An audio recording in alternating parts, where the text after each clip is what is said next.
Welcome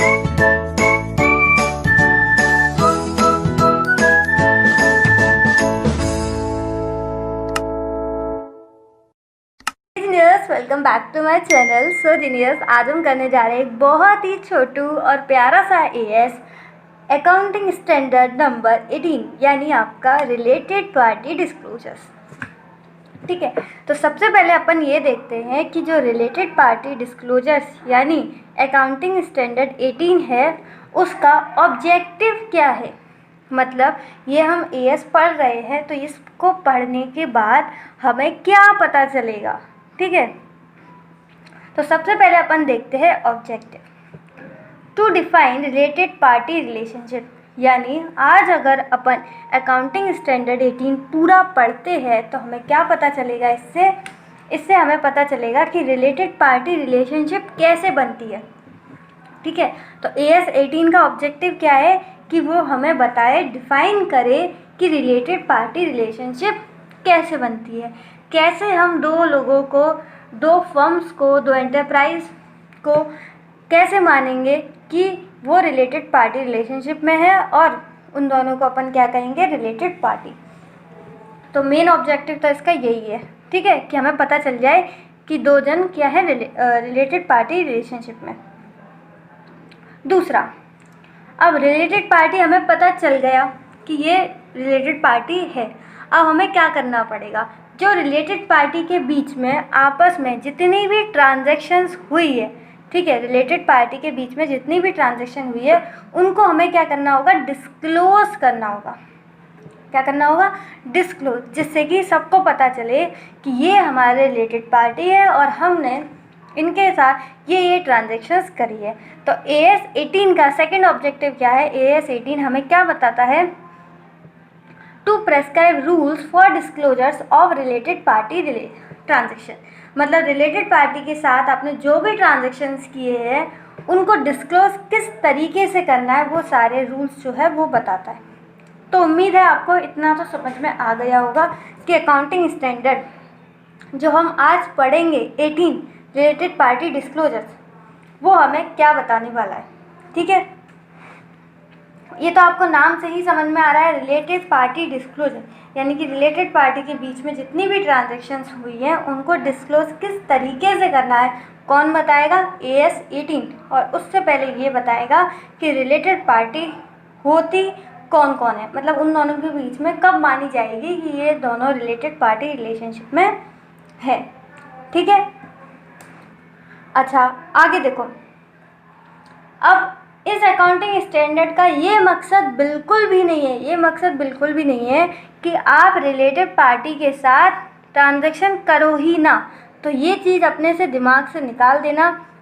ये as ऐसा नहीं बोलता, बिल्कुल भी नहीं बोलता कि आप रिलेटेड पार्टी के साथ ट्रांजैक्शन नहीं कर सकते। आप खुल्लम खुल्ला छूट है कि आप रिलेटेड पार्टी के साथ क्या कर सकते हो, ट्रांजैक्शन कर सकते हो। तो देखो आगे फोकस जोन में यही लिखा है, as per this accounting standard there is no restriction, कोई भी रेस्ट्रिक्शन नहीं है on transaction with related party. यानी इसका मतलब सिंपल वर्ड्स में, आसान शब्दों में ये है कि आप रिलेटेड पार्टी के साथ ट्रांजैक्शन कर सकते हो। एएस 18 का क्या मकसद है, एएस 18 का बस इतना सा मकसद है कि जो भी आपने ट्रांजैक्शंस की है रिलेटेड पार्टी के साथ उनको आप डिस्क्लोज करो। समझा? तो इसको अदर वे में मत ले जाना। ठीक है, कि आप रिलेटेड पार्टी के संग ट्रांजैक्शन ही ना करो, ये कहीं भी उसका ऑब्जेक्टिव नहीं है। ठीक है, कोई भी रेस्ट्रिक्शन नहीं है, आप बिल्कुल रिलेटेड पार्टी के साथ ट्रांजैक्शन कर सकते हो, बस जो भी करो उन्हें डिस्क्लोज करो। नेक्स्ट देखो, नेक्स्ट इम्पॉर्टेंट क्या है, this accounting standard is not applicable for consolidated financial statements, यानी अपना सीएफएस। ये accounting standard consolidated financial statements पर, सीएफएस पर एप्लीकेबल नहीं है। अब ऐसा क्यों, सब पर एप्लीकेबल है, सीएफएस पर एप्लीकेबल क्यों नहीं है? मतलब समझ में आया क्या, नहीं आया? सुनो मेरी बात। जब मैंने आपको कंसोलिडेटेड फाइनेंशियल स्टेटमेंट्स पढ़ाया था उसकी रिवीजन वीडियो जो है मेरे चैनल पर अवेलेबल है, आप देख सकते हो। क्वेश्चंस भी बहुत सारे मैंने कराए हैं। वहाँ पर मैंने आपको क्या बताया था, वहाँ मैंने आपको ये बताया था कि कंसोलिडेटेड फाइनेंशियल स्टेटमेंट्स क्या होता है। मैंने ये बताया था एक फाइनेंशियल स्टेटमेंट्स दूसरे फाइनेंशियल स्टेटमेंट्स, ठीक है, यानी होल्डिंग कंपनी के फाइनेंशियल स्टेटमेंट, सब्सिडरी कंपनी के फाइनेंशियल स्टेटमेंट, ऐसे ही करके जो भी एंटरप्राइज होते हैं उन सबके फाइनेंशियल स्टेटमेंट एक साथ करने को क्या बोलते हैं, कंसोलिडेटेड फाइनेंशियल स्टेटमेंट। और जब हम कंसोलिडेटेड फाइनेंशियल स्टेटमेंट्स प्रिपेयर करते हैं तो हम उनके बीच में जितनी भी इंटर कंपनी ट्रांजेक्शन्स होती है वो क्या होती है, एलिमिनेट होती है, मतलब उनको हटा दिया जाता है। तो यानी जो रिलेटेड पार्टी हैं उनकी ट्रांजेक्शन्स को जब हम हटा ही दे रहे हैं, हम दिखाई नहीं दे रहे CFS में, कंसोलिडेटेड फाइनेंशियल स्टेटमेंट जब भी प्रिपेयर करते हैं तब हम रिलेटेड पार्टी की ट्रांजेक्शन दिखाते ही नहीं हैं, तो हमें उसे डिस्क्लोज करने की क्या है, बिल्कुल ज़रूरत नहीं है, ठीक है। इसलिए AS 18 CFS पर एप्लीकेबल नहीं है, ठीक है। CFS ध्यान से पढ़ लेना, जिसने ना पढ़ा हो उसे तो बहुत अच्छे से बात समझ में आ रही होगी। इंटर कंपनी ट्रांजेक्शन्स हम एलिमिनेट क्यों करते हैं, कैसे करते हैं, वो सब मैंने आपको सिखा रखा है जब हमने CFS पढ़ा था, है ना। और जिसने नहीं पढ़ा CFS वो बस इतना समझ लो कि वो जो पूरे ग्रुप की ट्रांजेक्शन होती है, मतलब जिसके भी हम फाइनेंशियल स्टेटमेंट कंसोलिडेट करते हैं उनके बीच की ट्रांजेक्शन, यानी कि रिलेटेड पार्टी की जो ट्रांजेक्शन है वो हम एलिमिनेट करते हैं, यानी कि हटा देते हैं। तो जब हम वो हटा ही देते हैं तो हमें ज़रूरत नहीं है कि हम उसे डिस्क्लोज करें। अब आते हैं मेन मुद्दे की बात कि रिलेटेड पार्टी होता क्या है, रिलेटेड पार्टी होता क्या है। तो चलो एक एक करके देखते हैं।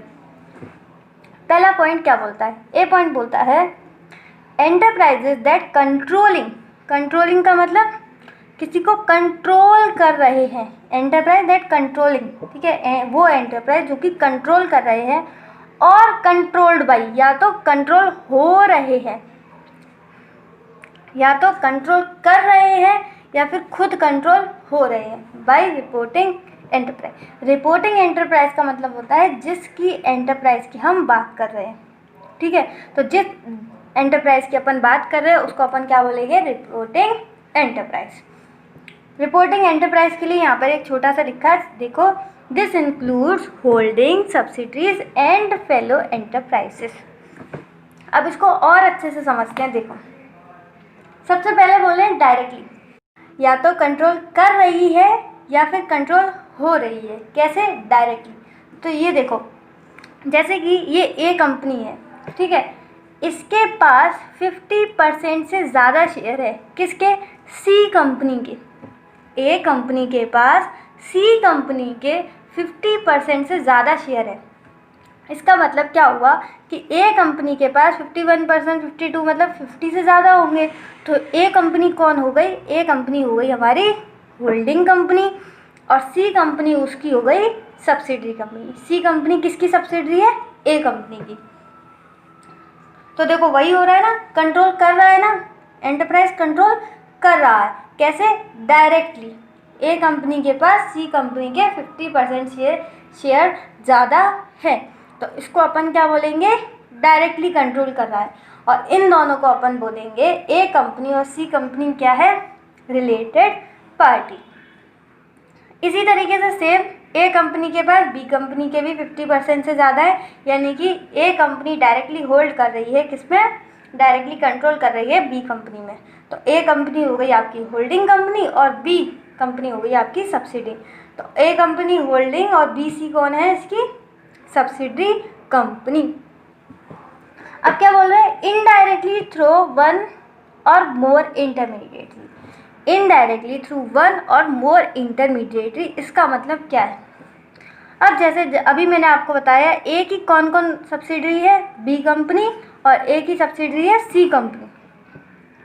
अब बी कंपनी ने जी कंपनी में, ठीक है, नई पिक्चर में आई है कौन, जी कंपनी। तो बी कंपनी ने जी कंपनी में कितने शेयर्स होल्ड कर रखे हैं,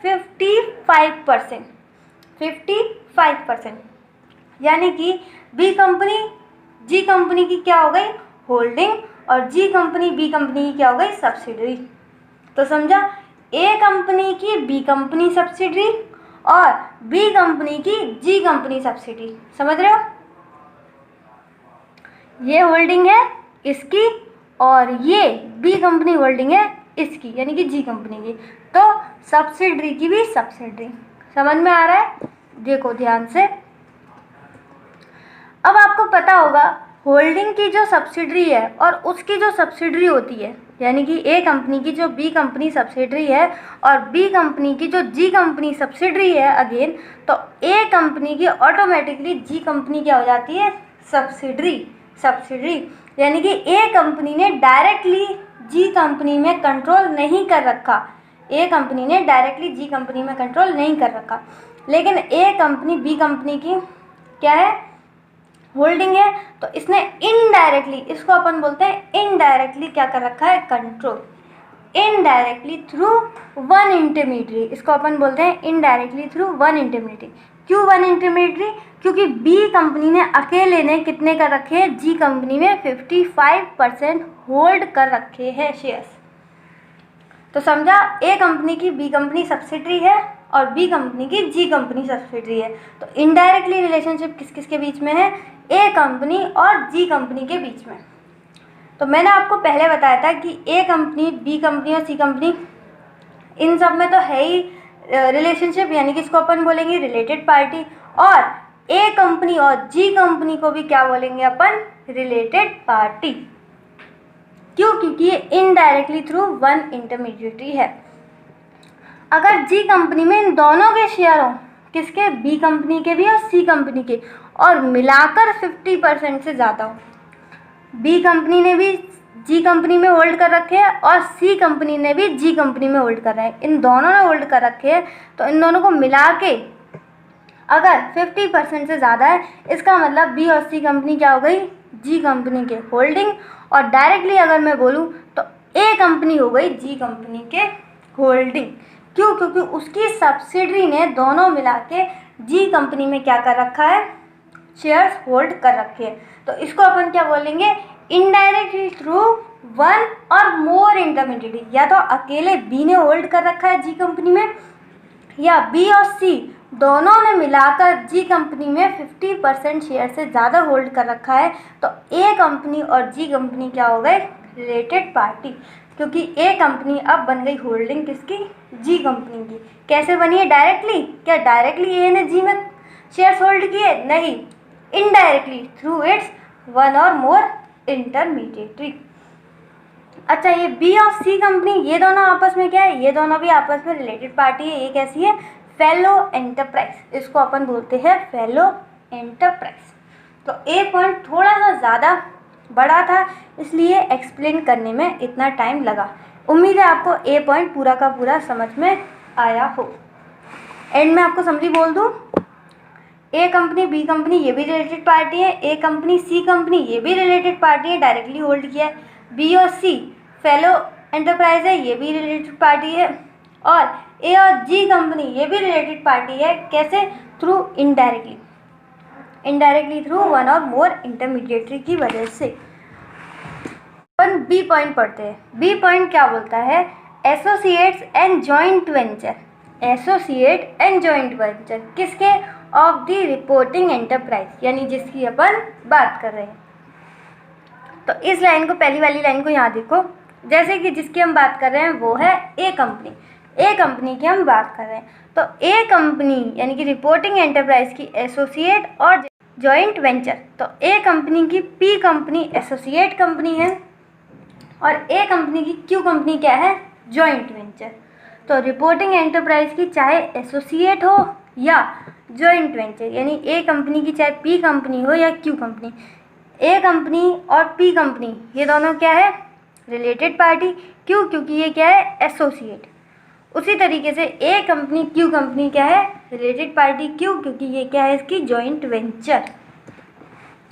देखो क्या लिखा है आगे, एंड द इन्वेस्टिंग पार्टी और वेंचर, इन्वेस्टिंग पार्टी मतलब ये अपनी जिसमें आपने इन्वेस्ट किया है, एसोसिएट कंपनी, और आपकी वेंचर यानी कि ये पी और क्यू की बात कर रहे हैं, in respect of which the reporting enterprise is an associate और अ जॉइंट वेंचर, कि ये दोनों भी क्या हो गई, इसकी रिलेटेड पार्टी। तो सिंपल सी बात है, ए अगर पी का रिलेटेड पार्टी है तो पी भी ए का क्या होगा, रिलेटेड पार्टी। तो ये तो सिंपल सी बात है। तो ये दोनों क्या है, रिलेटेड पार्टी। ये टिक टिक का मतलब क्या है, रिलेटेड पार्टी।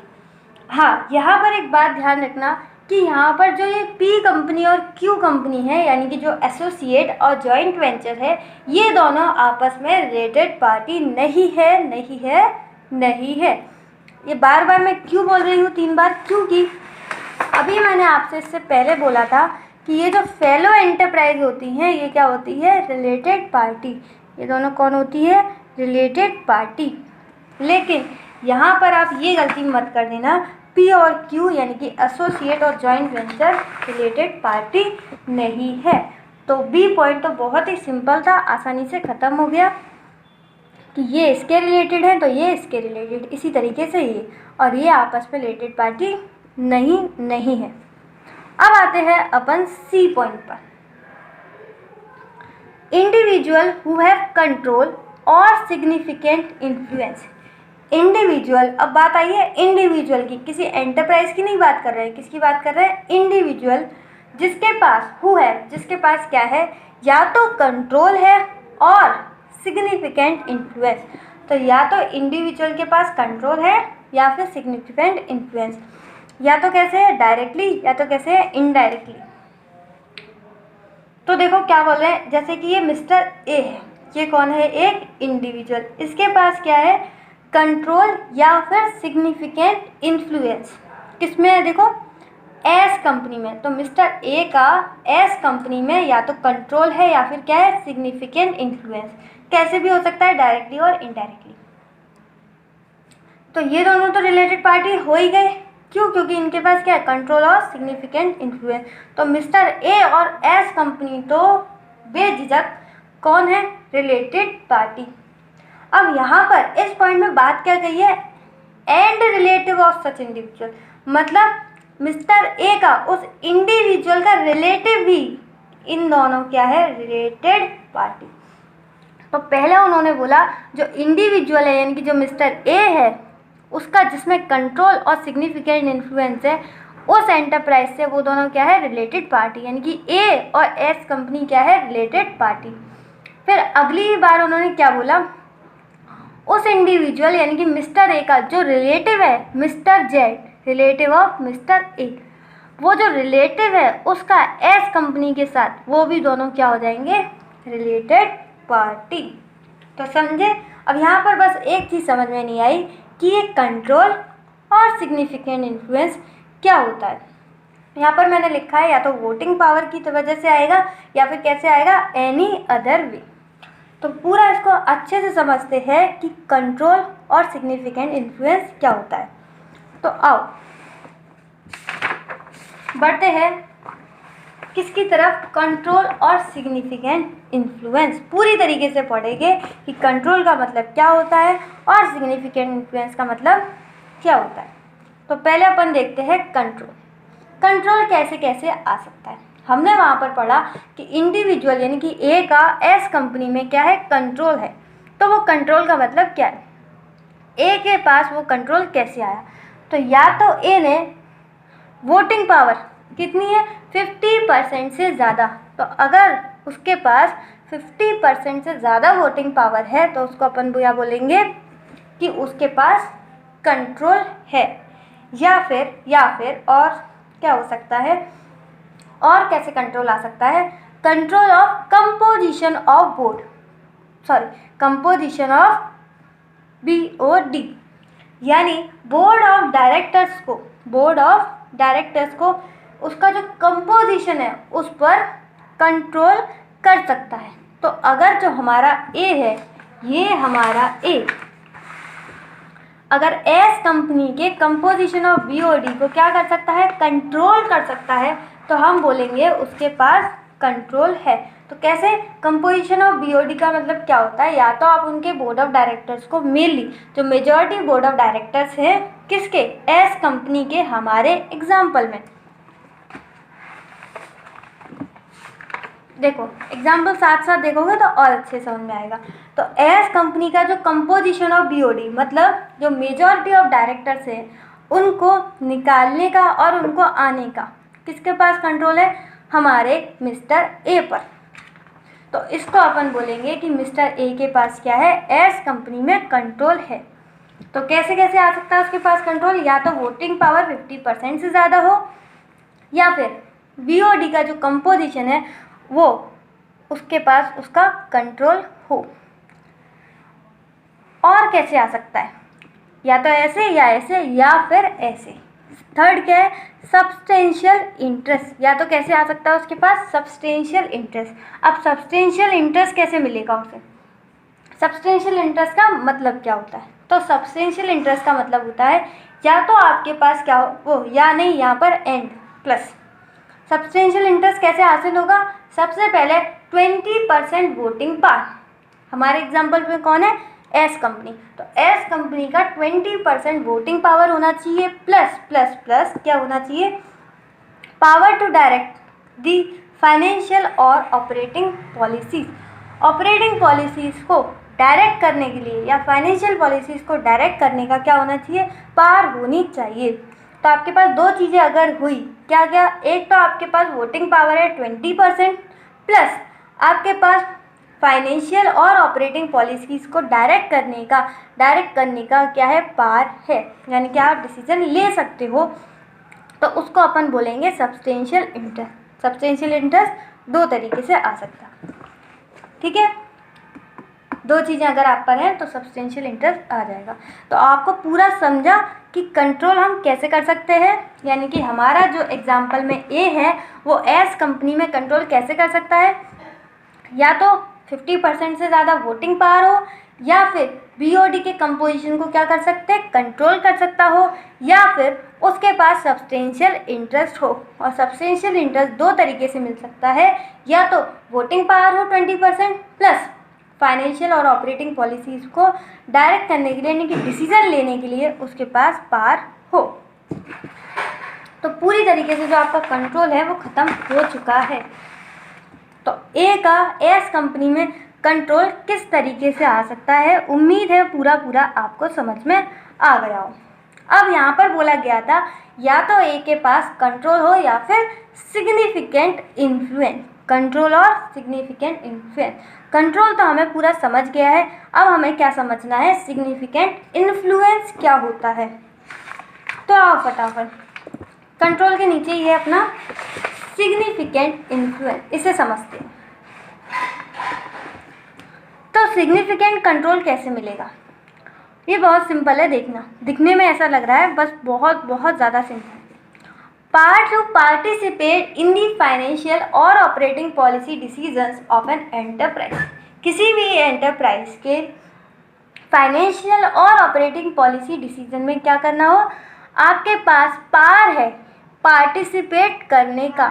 पार्टिसिपेट का मतलब होता है कि वहाँ पर और भी लोग होंगे, आप जैसे वो अपनी राय देंगे उसी तरीके से आप भी अपनी राय दोगे और आपको सुना जाएगा, है ना? पार्टिसिपेट का मतलब ये होता है। तो हमारे एग्जाम्पल में जो हमारा ए है उसके पास क्या है? एस कंपनी का power to participate in the financial और operating policy decision. As company के फाइनेंशियल और ऑपरेटिंग पॉलिसी जब भी डिसीजंस होंगे तो उसके पास पावर है कि वो पार्टिसिपेट कर सकता है। इससे पहले हमने जो पढ़ा था वो डायरेक्ट पढ़ा था, power to direct the financial और ऑपरेटिंग पॉलिसी, यानी कि वो डिसीजन ले सकता है, लेकिन यहाँ पर क्या कर सकता है? वो पार्टिसिपेट कर सकता है, ठीक है? थोड़ा सा और डिटेल में जाते हैं सिग्निफिकेंट कंट्रोल के बारे में। तो सिग्निफिकेंट कैसे माना जाएगा? सबसे पहला 20% और मोर वोटिंग पावर, या तो आपके पास 20% या 20% से ज़्यादा क्या है आपके पास? Voting power. तो अगर आपके पास 20 और 20 से ज़्यादा वोटिंग पावर है, यस का मतलब क्या होता है? तो 20% और मोर वोटिंग पावर है। यहाँ पे क्वेश्चन मार्क है ना, यानी कि आपसे पूछा गया है या नहीं है। अब ए से पूछा गया है कि आपके पास एस कंपनी के 20% से ज़्यादा वोटिंग पावर है या नहीं है। ए ने बोला, हमारे ए ने बोला ए को भूल तो नहीं गए? रुको आपको दिखाती हूँ, हमारे ए को भूल तो नहीं गए? ये रहा हमारा ए। मिस्टर ए के पास पूछा गया है एस कंपनी का सिग्निफिकेंट इन्फ्लुएंस। तो उससे क्वेश्चन पूछा गया है आपके पास 20% या 20% से ज़्यादा एस कंपनी के वोटिंग पावर है या नहीं है? ए बोलता है हमारा यस, हमारे पास है। तो क्या होगा? It is assume that there is significant influence. मान लिया जाएगा कि उसके पास सिग्निफिकेंट इन्फ्लुएंस है। जैसे ही उसने बोला कि मेरे पास 20% या 20% से ज़्यादा वोटिंग पावर है एस कंपनी के, तो हम मानेंगे कि एस कंपनी के पास क्या है? ए के पास सिग्निफिकेंट इन्फ्लुएंस है। किसका? एस कंपनी का। ठीक है। अनलेस कॉन्ट्राडिक्टरी प्रूफ, मतलब अगर कोई कॉन्ट्राडिक्टरी प्रूफ नहीं होती है तो ऐसे नहीं, वैसे तो माना जाएगा, मतलब हमारा ए बोलता है कि उसके पास 20 या 20 से ज़्यादा वोटिंग पावर है तो मान लिया जाएगा कि उसके पास सिग्निफिकेंट कंट्रोल है। लेकिन जब तक कोई कॉन्ट्राडिक्टरी प्रूफ नहीं हो जाती, अगर कॉन्ट्राडिक्टरी प्रूफ हो गई तो सिग्निफिकेंट कंट्रोल नहीं है। लेकिन जब तक कॉन्ट्राडिक्टरी प्रूफ नहीं होगी, अनलेस कॉन्ट्राडिक्टरी प्रूफ, अगर कोई कॉन्ट्राडिक्टरी प्रूफ नहीं हुई तो माना जाएगा कि उसके पास ए के पास सिग्निफिकेंट इन्फ्लुएंस है, जस्ट बिकॉज कि उसके पास 20 या 20 से ज़्यादा वोटिंग पावर है, उसको सिग्निफिकेंट कंट्रोल मिल जाएगा एस कंपनी का। अब दूसरा केस लेते हैं दोबारा। ठीक है, हमने पूछा ए से 20% या 20% से ज़्यादा क्या आपके पास वोटिंग पावर है एस कंपनी का? अब वो बोलता है नो। ठीक है, अब वो बोलता है नो। अब ये यस वाली बात थोड़ी सी साइड में रख देना। ठीक है, मैंने भी साइड में रख दी। देखो, अब वो बोलता है नो, मेरे पास एस कंपनी का सिग्निफिकेंट नहीं, मेरे पास एस कंपनी का 20% वोटिंग पावर नहीं है। अब क्या होगा? क्या मान लें उसके पास सिग्निफिकेंट इन्फ्लुएंस है या नहीं है? तो देखो, थोड़ा सा और आगे जाते हैं। उसने बोला कि मेरे पास 20% वोटिंग पावर नहीं है, लेकिन बट सिग्निफिकेंट कंट्रोल और इन्फ्लुएंस है मेरे पास। ये कैसे बोल दिया उसने? क्योंकि उसके और एंटरप्राइज के बीच में कोई एग्रीमेंट हुआ होता। बिकॉज ऑफ एग्रीमेंट, उसके और उसके एंटरप्राइज के बीच में कोई एग्रीमेंट हुआ था, जिसकी वजह से ए के पास क्या है? सिग्निफिकेंट कंट्रोल है। तो अब हम क्या मानेंगे कि हाँ, उसके पास सिग्निफिकेंट कंट्रोल है। और जिसके पास भी सिग्निफिकेंट कंट्रोल होता है, जिसके पास भी सिग्निफिकेंट कंट्रोल होता है, उनको अपन क्या मानते हैं? Related party. ये कौन से में पॉइंट में लिखा है? ये सी पॉइंट में लिखा है। बोला गया है जिस भी इंडिविजुअल के पास या तो कंट्रोल हो, यानी कि या इन तीनों चीज़ों में से कोई हो, उसके पास कंट्रोल हो, तो अभी उसको रिलेटेड पार्टी मानेंगे। इन दोनों को, सॉरी कहाँ गया, ये रहा, इन दोनों को। या फिर उसके पास क्या है? सिग्निफिकेंट इन्फ्लुएंस, तो अभी उनको क्या मानेंगे? Related party. यानी कि मिस्टर ए और एस कंपनी कौन है? Related party. Mister A related party कैसे हुआ? उसके पास या तो कंट्रोल था या सिग्निफिकेंट इन्फ्लुएंस। कंट्रोल आपका 3 तरीके से मिल सकता है, और सिग्निफिकेंट कंट्रोल कैसे मिल सकता है? या तो उसके पास 20% वोटिंग पावर हो, तो हम एज्यूम कर लेंगे कि हाँ, उसके पास सिग्निफिकेंट कंट्रोल है। और अगर उसके पास 20% वोटिंग पावर नहीं है, लेकिन सिग्निफिकेंट इन्फ्लुएंस है किसी एग्रीमेंट की वजह से, तो भी हम मानेंगे कि वो रिलेटेड पार्टी है। तो या तो उसके पास 20% वोटिंग पावर है, तो यानी उसके पास सिग्निफिकेंट कंट्रोल है और वो रिलेटेड पार्टी है। लेकिन अगर उसके पास 20% वोटिंग पावर नहीं है, फिर भी उसके पास सिग्निफिकेंट कंट्रोल है बिकॉज ऑफ सच एग्रीमेंट, तो उसको भी अपन क्या मानेंगे?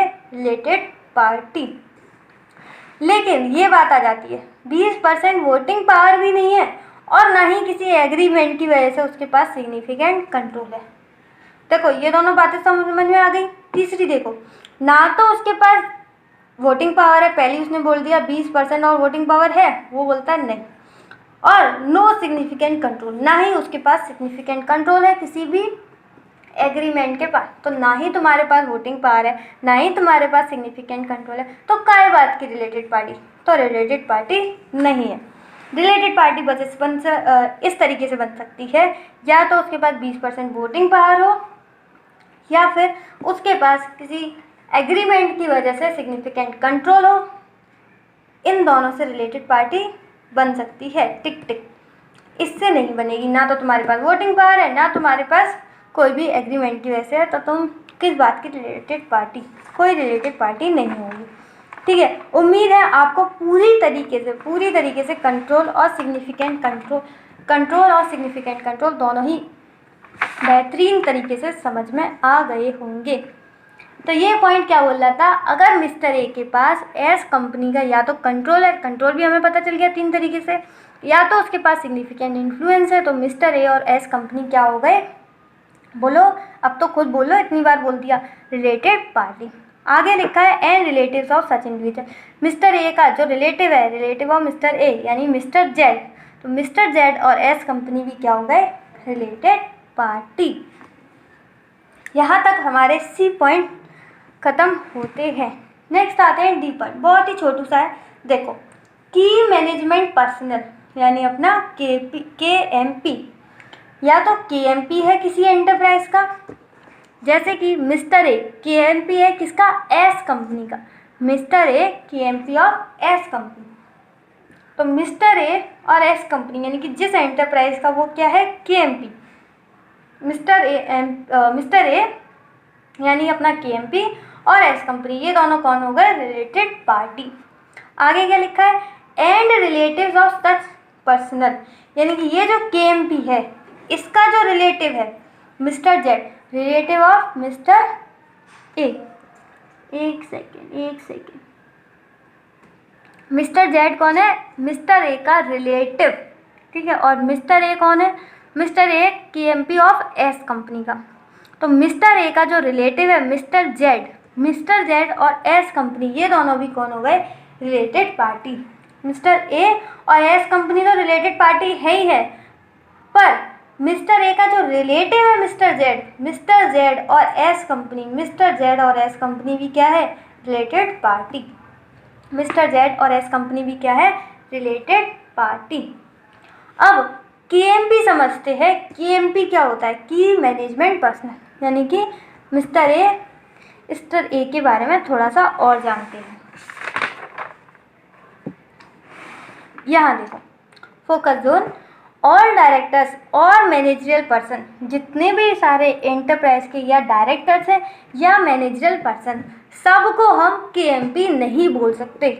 All directors managerial person are not key managerial person, उनको हम KMP नहीं बोल सकते। KMP का मतलब अगर मैं एक वर्ड में बोलूँ तो बड़ा आदमी, किसी भी एंटरप्राइज का बड़ा आदमी। तो जितने भी सारे डायरेक्टर और मैनेजरियल पर्सन हैं उन सबको हम बड़ा आदमी नहीं बोल सकते।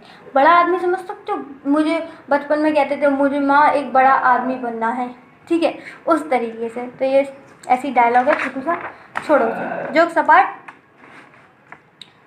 सारे डायरेक्टर्स और सारे मैनेजरियल पर्सन की मैनेजरियल पर्सन नहीं हो सकते। तो की मैनेजरियल पर्सन है कौन है बड़े आदमी। तो देखो, बड़े बड़े आदमियों के नाम, मैनेजिंग डायरेक्टर, एंटरप्राइज का अगर कोई MD है तो उसे अपन क्या बोलेंगे, KMP, की मैनेजरियल पर्सन। MD का होल टाइम डायरेक्टर, बड़ा आदमी लग रहा है, WTD, इसको भी अपन क्या बोलेंगे, KMP। और कौन कौन हो सकता है, कोई एक पर्सन जिसके डायरेक्शंस पर BOD यानी कि बोर्ड ऑफ डायरेक्टर्स काम करते हो। तो any person on whose direction BOD will act, उसके जो भी इंस्ट्रक्शंस होते हैं, डायरेक्शंस होते हैं, उस पर BOD काम करता है। तो वो भी भाई बड़ा आदमी होगा ना, जो बोर्ड ऑफ डायरेक्टर्स एंटरप्राइज के काम कर रहे हैं, उसके इंस्ट्रक्शंस पर, उसके डायरेक्शंस पर वो लोग एक्ट कर रहे हैं, यानी कि वो भी कोई बड़ा आदमी होगा, तो वो भी KMP होगा। और सबसे बड़ा अपना CEO, उसको भी अपन क्या बोलेंगे, KMP। तो समझ में आ गया आपको KMP कौन कौन होता है। सारे मैनेजरियल पर्सन और सारे डायरेक्टर की मैनेजरियल पर्सन नहीं होते, ठीक है, की मैनेजमेंट पर्सनल नहीं होते। D पॉइंट हो गई। अब आते हैं अपन E पॉइंट पर, जो कि है हमारा लास्ट पॉइंट।